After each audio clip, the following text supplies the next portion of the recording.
I mean, all their players are back.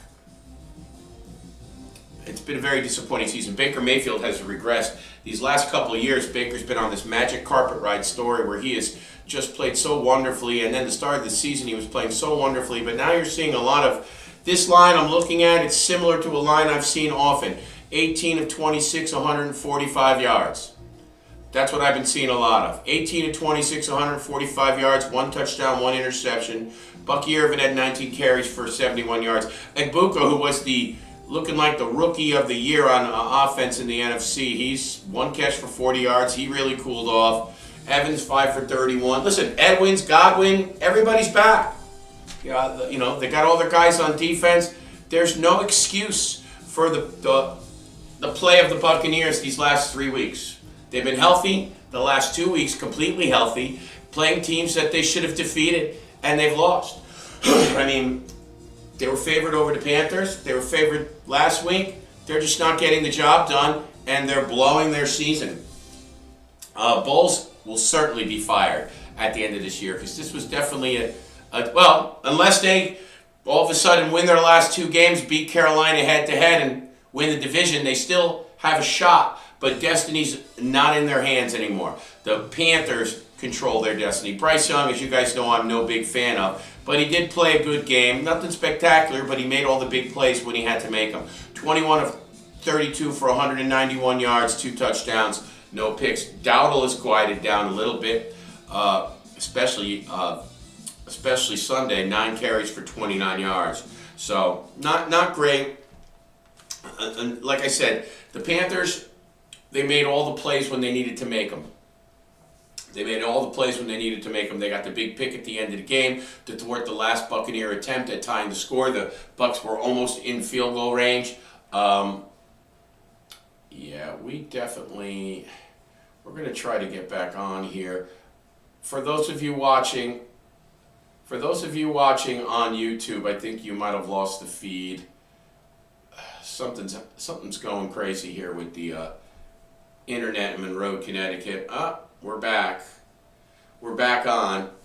I don't know what was lost and what wasn't, but we shall see. I guess we'll find out later. I'll go over the broadcast when this is over, and if I have to restream, I'll just share the video from Facebook and I'll repost on YouTube. I apologize, guys. Not an exact science when you're dealing with windy winter weather and power and internet flickering here in New England, so I apologize for that. Again, please subscribe to the North American Sports Report YouTube channel. We had 650 viewers on Sunday. I want to get you guys to subscribe. Most of you are still watching on Facebook, which we appreciate. We want you to follow Billy DiNapoli on Facebook and North American Sports Report Facebook page. Please follow both of those, because as you know, we stream on those two as well as our YouTube channel. Okay, back to the mix. Vikings defeat the Giants 16-13 at MetLife Stadium. This game, if you were actually, I have a friend that was actually at this game. You couldn't pay me to sit in that weather and watch this game. This game was a snooze fest. The Viking defense beat up on the Giants. J.J. McCarthy, who had played good the last couple of weeks, but once again gets injured. This guy can't stay on the field. He can't stay on the field. So, I mean, listen, the Vikings are doing the right thing. They need to play him and find out. They need to play him and find out if he's the guy. He has looked better in recent weeks.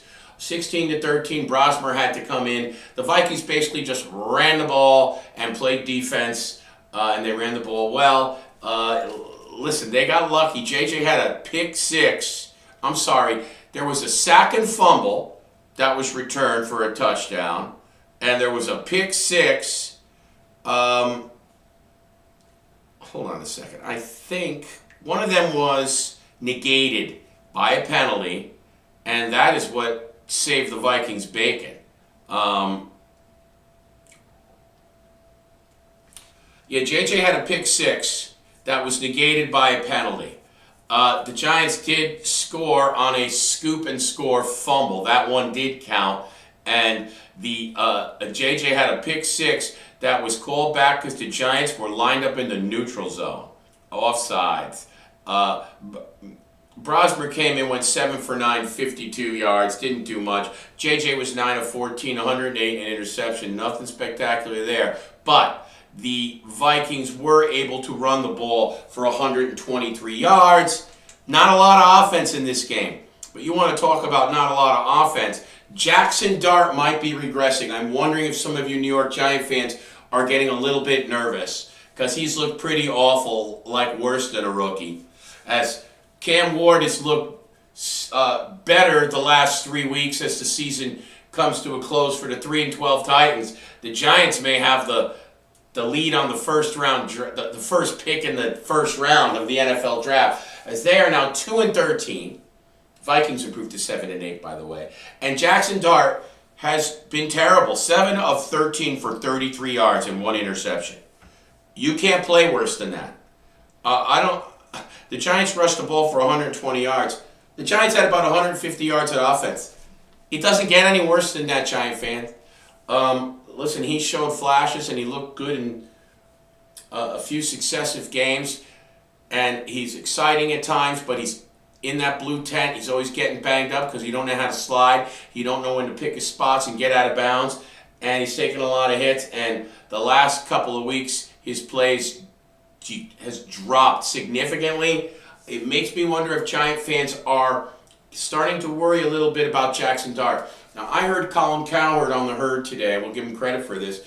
He actually implied that if the Giants end up with the first pick in the draft, which right now them and the Raiders are, obviously in the running now as the Titans have won, and the Titans wouldn't be looking for a quarterback anyway, would the Giants considering moving Dart and drafting Mendoza from Indiana, Fernando Mendoza? It's interesting food for thought. I'll say that much. I don't know if they do that. I don't know if I'd kill them for doing that. Mendoza looks like he's going to be the real thing. But you know what? Listen, Jackson brought a lot of excitement early, but he has struggled and looked really bad at spots lately, especially this week. I mean, you can't have a worse quarterback rating than 27. Oh, yeah, you can. It could be 0. 7 of 13 for 33 yards. The Giants, 16-13 losers at home. The Buffalo Bills defeated the Cleveland Browns 23-20. Bills did what they needed to do. They weren't impressive in doing it. And actually, Shedeur Sanders was playing well until he left the game with an injury, but he did return. And when he went out of the game, Josh Allen was only 12 of 19 for 130 yards, but James Cook had 2 touchdowns and 117 yards on 16 carries. The Bills rushed for 174 yards, and that's how they controlled. That's how they controlled the game on the ground. Shedeur was 20 of 29 for 157, 1 touchdown, 2 picks. He didn't end up playing that great, but he did get off to a good start in the first half. Then he came out with a hand injury, but it was his finger. He had like a bloody finger, and when he came back, he wasn't good. He wasn't good. Listen, Dylan Gabriel came off the bench and got soundly booed by the crowd. So it's obvious the crowd's behind Shedeur. You got to just keep playing him to the end of the season. But after one good, promising start, and then, listen, he played okay in the start he won. He threw for over 300 yards in a losing start. But other than that, he hasn't really been impressive. Now he's been out there 5 times. 5 games, he's looked okay in 2 and unimpressive in 3. So he's not exactly making his case for the Browns to still not be on the lookout for another quarterback come draft time. We shall see. They did hang in there, though. The Bills were not impressive. 23-20, Buffalo improves to 11-4. The Browns dropped to 3-12. Again, 23-20, Bills over Cleveland. The Atlanta Falcons defeated the Arizona Cardinals in a game of 2 teams going nowhere. The Falcons improved to 6-9. The Cardinals fall to 3-12. Kirk Cousins had a good game, and he has stabilized things since taking over for Michael Penix, who obviously was out for the rest of the season with his knee injury. And we also know that Penix is often injured, has been the story of his career since college.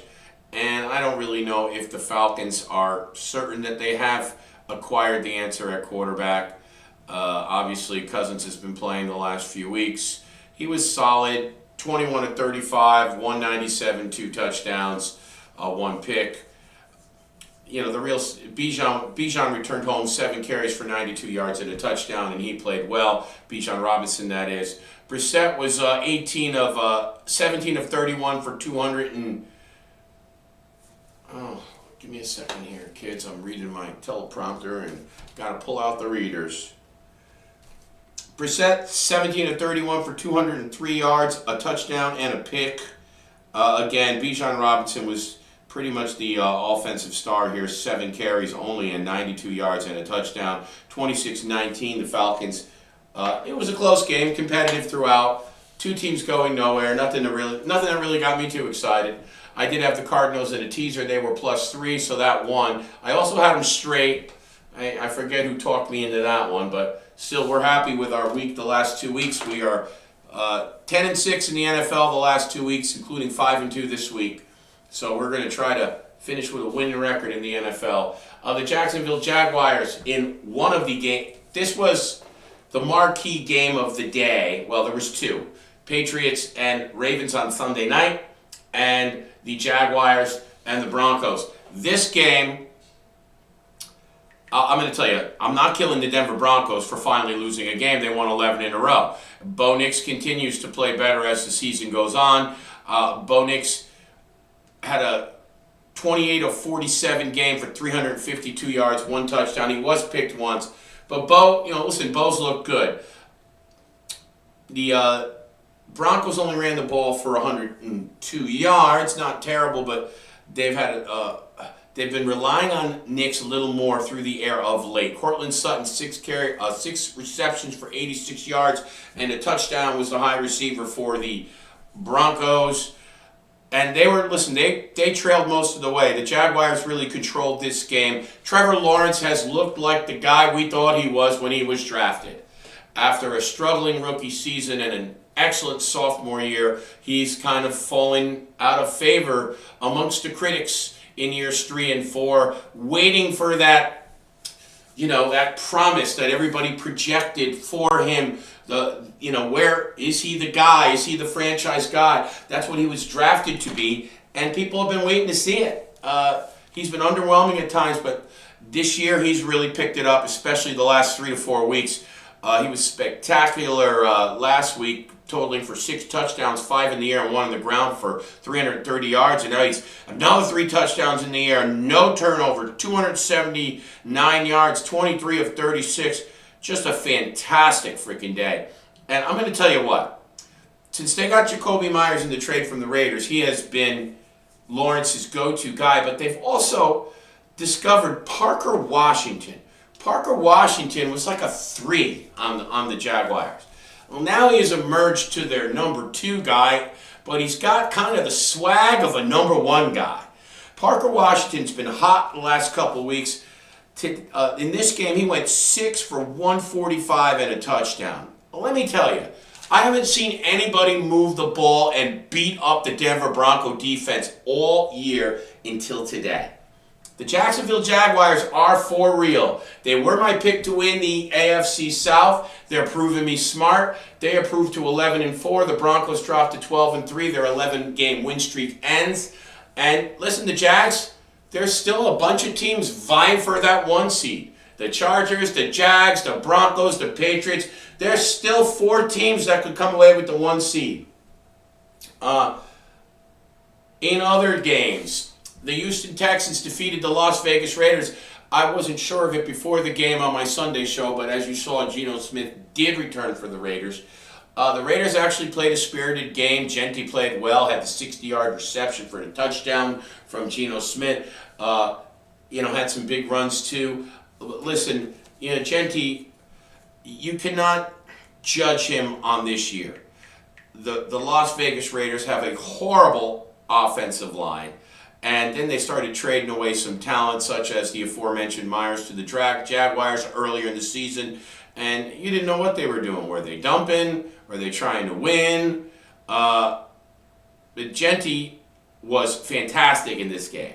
He had one big catch for 60 yards and a touchdown, and he ran the ball 24 times for 128 yards and a touchdown. By far his best game as a professional, and it was good to see because people were doubting him, and I for one wasn't doubting him.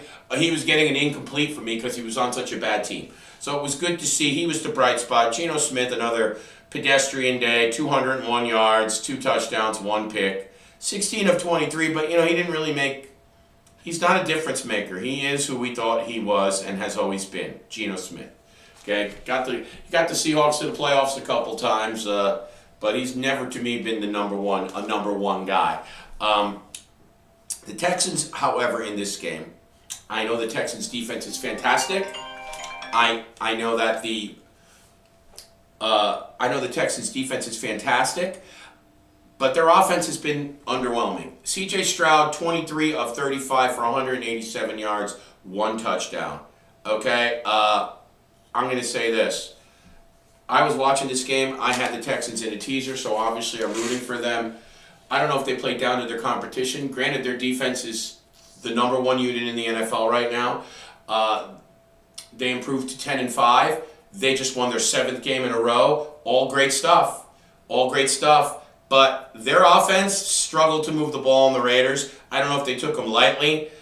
They didn't run the ball particularly well. They only had 83 yards rushing and 187 yards through the air. You're not even getting 300 yards of offense against a 2-13 football team. So I was not impressed with C.J. Stroud or the Texans' offense. I know C.J. is, supposed to be the guy. He was a first-round draft pick out of Ohio State, and he did look fantastic in his rookie year and at times in his sophomore year, but he has come down to earth.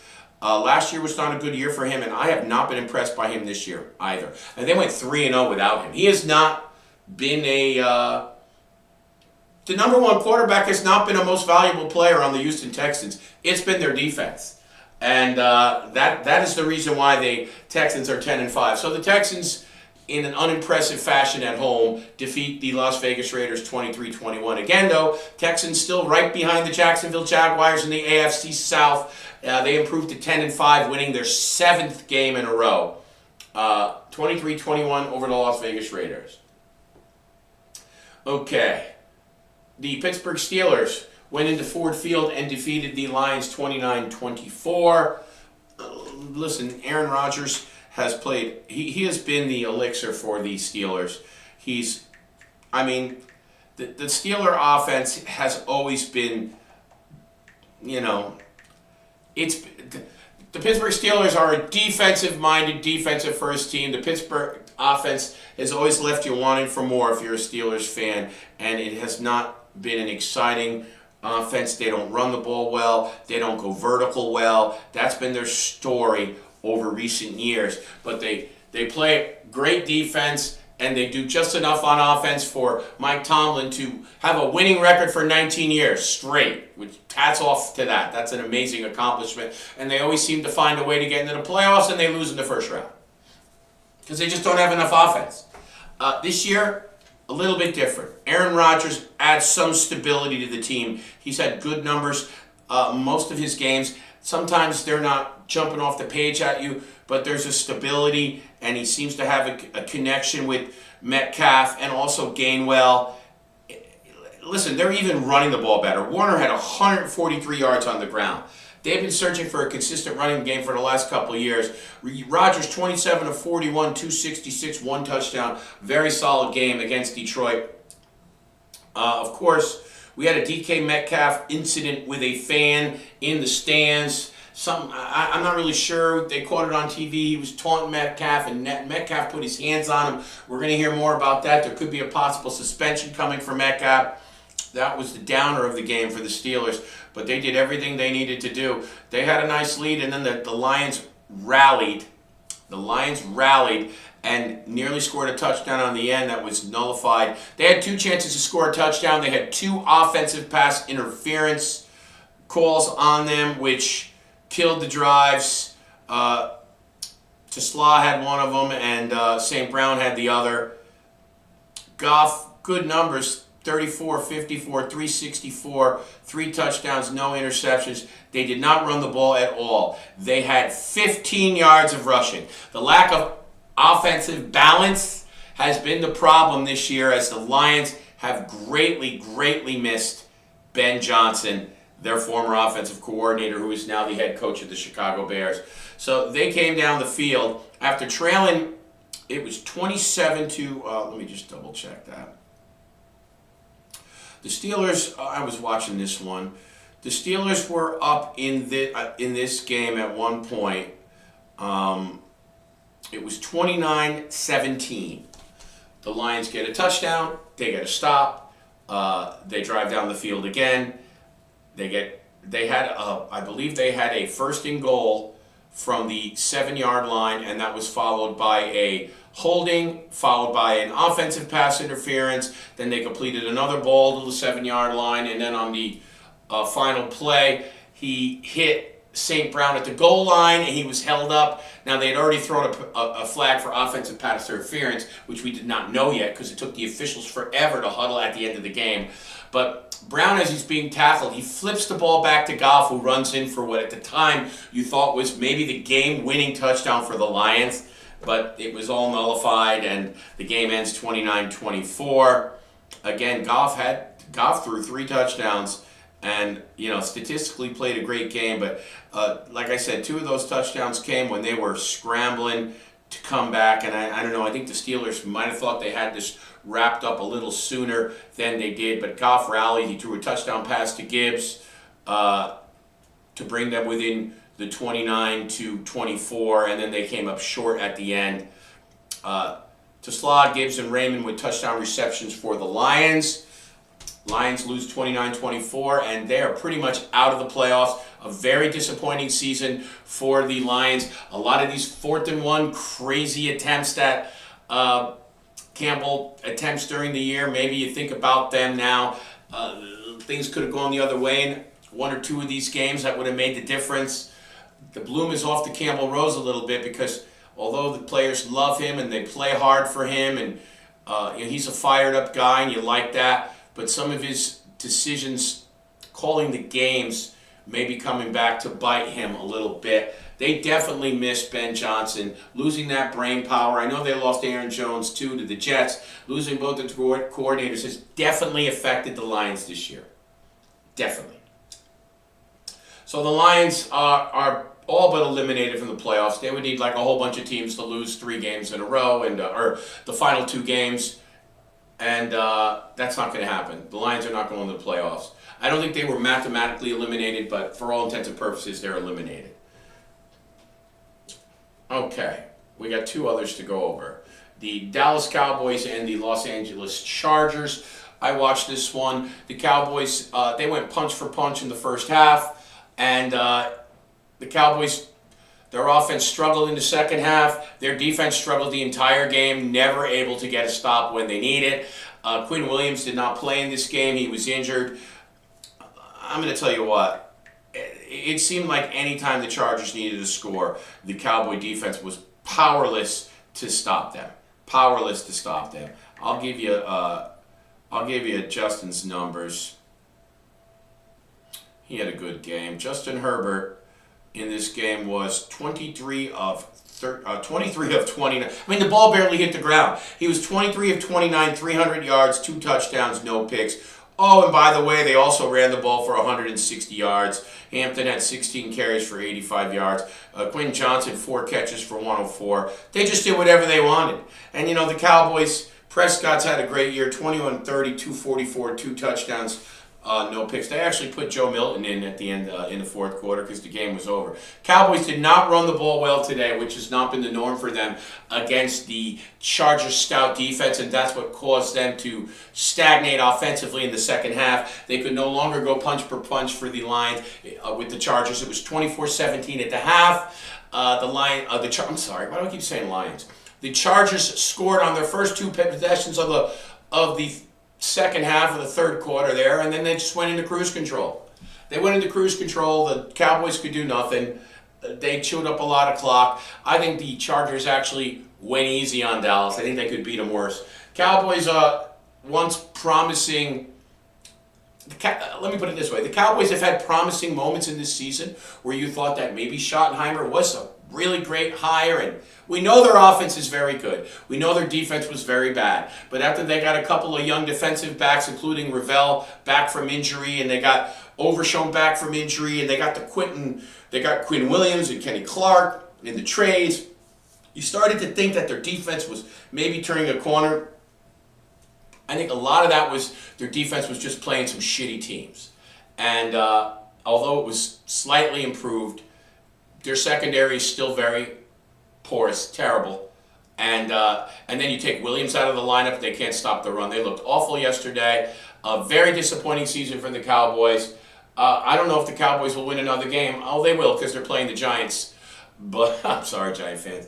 But the Cowboys are now 6-8-1 with 2 games to play. The Chargers 11-4 and still with a shot in the AFC West as they're right behind the 12-3 Denver Broncos.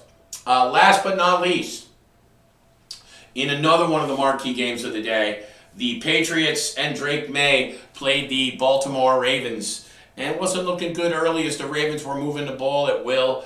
They had an early lead. And then Lamar Jackson gets hit. He goes down. He got drilled in the back as he was falling to the ground.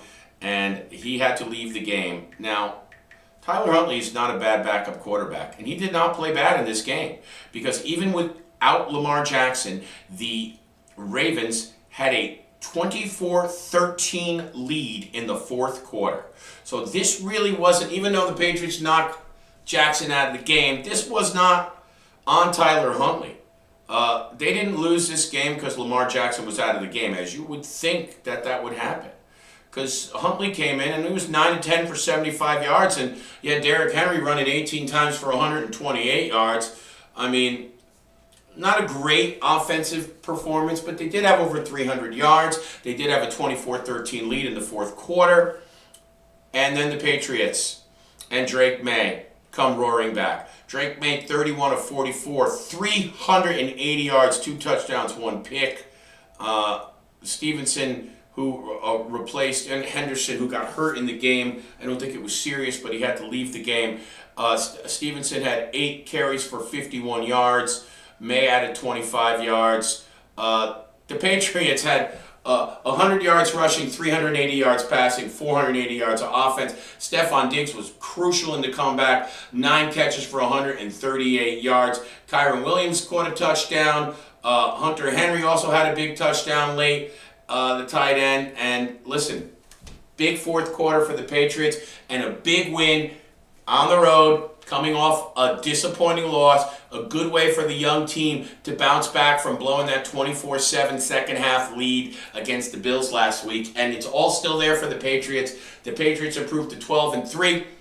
The Ravens now no longer have destiny in their own hands, as the Steelers have improved to 9-6. They are in control of the AFC North. The Ravens now fall to 7-8 and need a lot of help. And it's looking like it's a Steeler division, and we are not going to have Lamar Jackson or Patrick Mahomes or Joe Burrow in the playoffs. No Mahomes, no Jackson, no Joe Burrow in the AFC playoffs. I don't think a lot of us would have predicted that at the beginning of the year. Nice win for the Patriots. They're one step closer from wrapping up the AFC East as they've improved to 12-3, 1 game ahead of the Buffalo Bills. Now, to remember, those 2 teams have split. So I'm not sure of the tiebreaker if they end up with the same record. It always goes to divisional record and then like opponents points scored, stuff like that. I'm not sure where it all. I haven't analyzed that. But the Patriots' final 2 games. Let's check it out. Let's check out the Patriots' final 2 games, shall we? Let's check it out.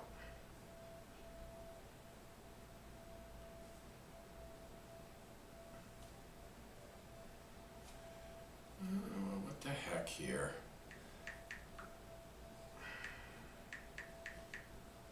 Just give me a second, kids. This is a first-class show. Here's what happens when I don't have a statistician behind the glass. The Patriots play the Jets, and they play the Dolphins. They're not losing again. So the Patriots will be at MetLife Sunday, 1 o'clock, to play the Jets.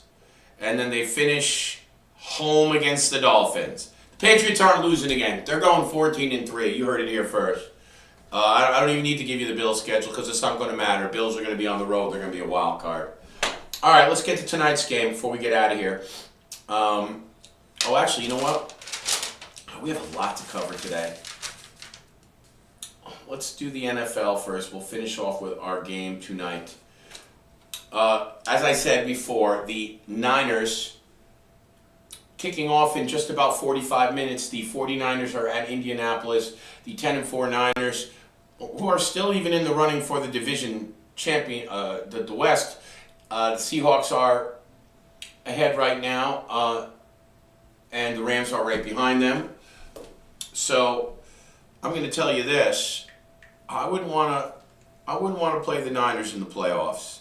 I'm just going to say that I wouldn't want to play the Niners in the playoffs. Missing Warner and Bosa and the guys they lost on defense, the job that Salah has done, the defense is still one of the top in the league, even after missing all those players. Since Brock Purdy has come back, he didn't look great right away because I don't think he was completely healthy. Now that that toe is healed, he is moving around and throwing the ball better than he was initially. Now they have the Seahawks at 12-3 and the Rams at 11-4. They win tonight, they go to 11-4. They're still in the mix. They're still in the mix. We'll look at their schedule as well. Let's take a look at the Niners' schedule. I'm not sure if they play the aforementioned teams. Next week they host the Chicago Bears and then the Seahawks. So, I mean, hey, they beat the Seahawks early.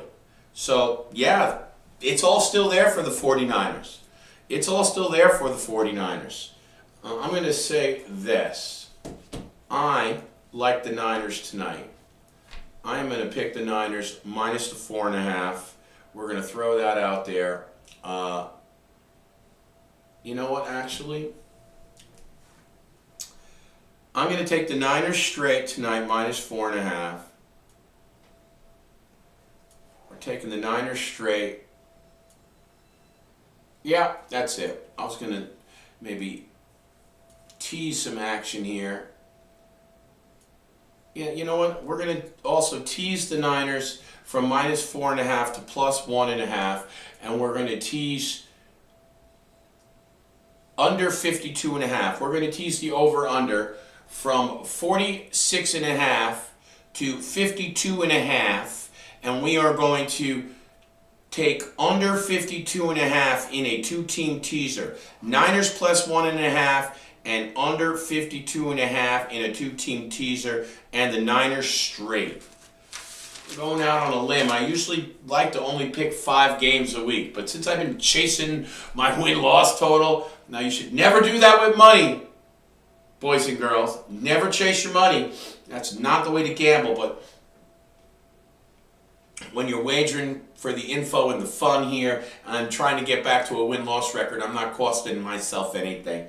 Always bet responsibly. Remember what I tell you. Never chase your losses and never bet more than you could afford. But here I'm kind of just chasing a win-loss record. 56, 58, and 1. We are 10-6 in the last 2 weeks, 5-4 last week, 5-2 this week. And we are going to bet 2 more plays. The Niners minus 4.5 tonight, and the Niners plus 1.5. And under 52.5 in a teaser. So we got 2 NFL plays for the Monday night game. Before we get out of here, and I do think the Niners will win the game. I think it's great that Phillip Rivers has come back and didn't completely embarrass himself last week. He's 44 years old. I imagine he'll play a little bit better tonight, but I think the Colts, in their heart of hearts, even at 8-6, know that they're not making the playoffs. Listen, could they run the table? Could they win their last 3 games? I don't think so, not the way they're playing. And they would pretty much have to do that to have a chance to get in. Well, actually the AFC is not quite as tough as the NFC. They would have an outside chance of going at 10-7. So if they go 2-1 down the stretch, but it would be a slim chance. But I don't think the Colts are a playoff team anymore. I think they're as interesting a story as Phillip Rivers is, I don't think starting a 44-year-old quarterback who hasn't played football in 5 years, his last action was in the playoffs in 2021. So we are almost 5 years from that. I don't think that is the recipe to make it to the playoffs and be successful. Sorry. I know Daniel Jones getting injured was a tough break for them, but I don't think Danny was going to be the permanent answer either, and you've already failed on Anthony Richardson, and now you traded away a bunch of your draft capital acquiring Sauce Gardner, and that's unfortunate for the Colts. That's unfortunate. It was a great story when they were 8-2, and Danny started to play poorly a couple of games before he got hurt. Daniel Jones really wasn't playing great the 3 games he played before he got hurt, and then he's gone, and you gave away a lot of draft stock. They made 2 trades. I'm forgetting one of them, but they acquired Sauce Gardner for 2 number ones. I mean, the Jets got a steal there. And then Sauce gets hurt. He did play one spectacular game, and then he hurts his calf. Tough break for the Colts. I like the Niners tonight. Before we get out of here, we're going to give you the college football playoff schedule. There are no games until New Year's Eve, which is nice for you Canes fans, where you can enjoy the moment, enjoying beating Texas A&M in front of 105,000 enemy fans in a defensive performance for the ages. The Canes got dudes on defense. They got NFL dudes.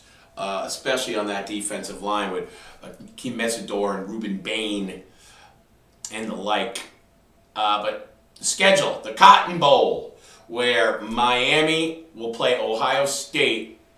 A lot of Canes fans hearkening back to the blown call in the 2002, January of 2003 National Championship game, as that blown call cost the Canes back-to-back titles. One of the worst calls in college football history, and everybody knows it. Ohio State will be a 9.5-point favorite in the Cotton Bowl. Las Vegas loves Ohio State in this game. I'm going to tell you right now, if that spread stays like that, I'm taking the Canes plus 9.5. Canes are going to be in that game. Not giving that out tonight officially, but if that stays like that, I'll take the Canes in the 9.5. But right now, Vegas heavily favoring Ohio State. That is December 31st, New Year's Eve at 7:30 p.m. January 1st, we got 3. We got Oregon, minus 1.5, a favorite over Texas Tech in Hard Rock Stadium, the site of the Orange Bowl. And that will also be the site of the national championship game. Beautiful South Florida. As Oregon, again, minus 1.5, will face off against Texas Tech at noon on New Year's Day from the Orange Bowl, Hard Rock Stadium. The Rose Bowl, 4 p.m., will feature Alabama and Indiana. Indiana is a 6.5-point choice. That will be at 4 p.m. from Pasadena. And at 8 p.m. from New Orleans, the Sugar Bowl, will be Ole Miss and Georgia. Georgia minus 6.5 in that game. We got time for this, though. That is December 31st and New Year's, so we got some time before that goes down. I am going to be coming on to do a junior hockey preview. For you hockey fans, we're going to go do some NHL on Christmas Day. We're going to be on Christmas Day. We're going to do some NHL. And we're going to go over the World Junior Hockey Championship. It's an international championship with all the prized NHL draft picks playing for their respective countries, like the Olympics. And it's exciting. And the United States is actually the 2-time defending gold medal champions. We're going to go over that on Christmas Day, as well as, I'm sure, other sports stuff. Guys, thanks for turning in. My phone is blowing up with people probably responding to a lot of the stuff we're talking about. They can always just do it on the live or on the YouTube chat, but we do have a call-in line as well, which I do give out from time to time. Anyway, I'm out of here, guys. Good night. I will see you guys on Christmas Day. I'll be back Christmas Day. Until then, you guys have a great night. Enjoy Monday Night Football and Niners and Colts. Niners minus 4.5. Enjoy the game. we gave out the Niners and a teaser. And teasing the Niners plus 1.5 and the under 52.5. All right, folks, we'll see you.